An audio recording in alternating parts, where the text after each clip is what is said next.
World Stroke Day is on Saturday, October 29th. This day is set aside to help bring awareness to the fifth leading cause of death in the United States and what we can all do to help cut down on the numbers of deaths associated with stroke.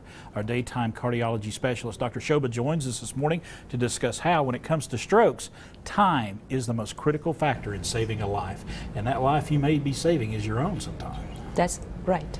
I mean, when it comes to time, you made this little handwritten note. We've had it up here before, but it's so true. When it's fast, the word fast, and when you break it down, it comes to face, arm, speech, and 911. Explain each one of these. These are the symptoms of a stroke.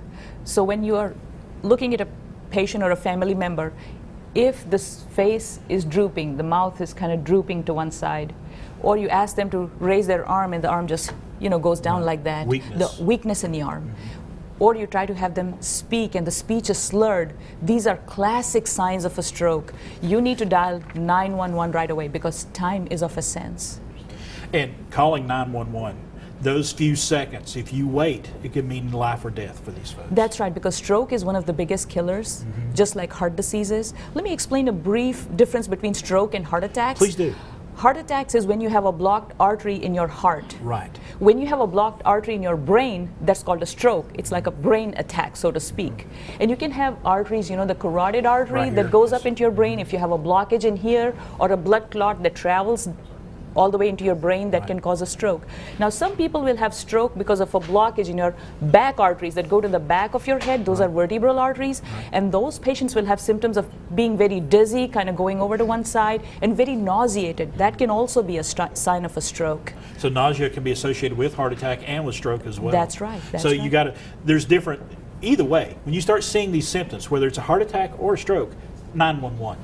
That's right. And getting them treatment as quickly as possible. And there are treatments available. Oh yes, oh yes. There is immediate treatment, and then there's trying to find the cause for it. We have an exceptional stroke team at the Johnson City Medical Center. All these nurses and physicians, they all get together, and we give them clot buster medicine. We give them blood thinners, and sometimes that'll dissolve the clot and make it go away. But you have to be within a certain window, otherwise giving the medicine does not work. You can actually put a little tube into the brain and suck the clot out.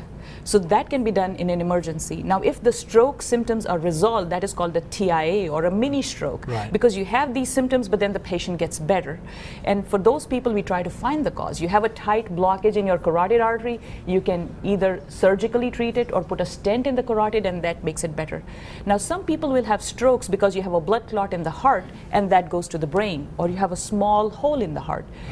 The cause causes different treatments. One word of caution to young girls that smoke and take oral contraceptives, because that makes the blood thick, and that can cause strokes as well. Smoking cessation, high blood pressure, very important. Dr. Shobha, such great information. For more information, check out the American Heart Association's website. And right now we're going to head over to the kitchen with Amy.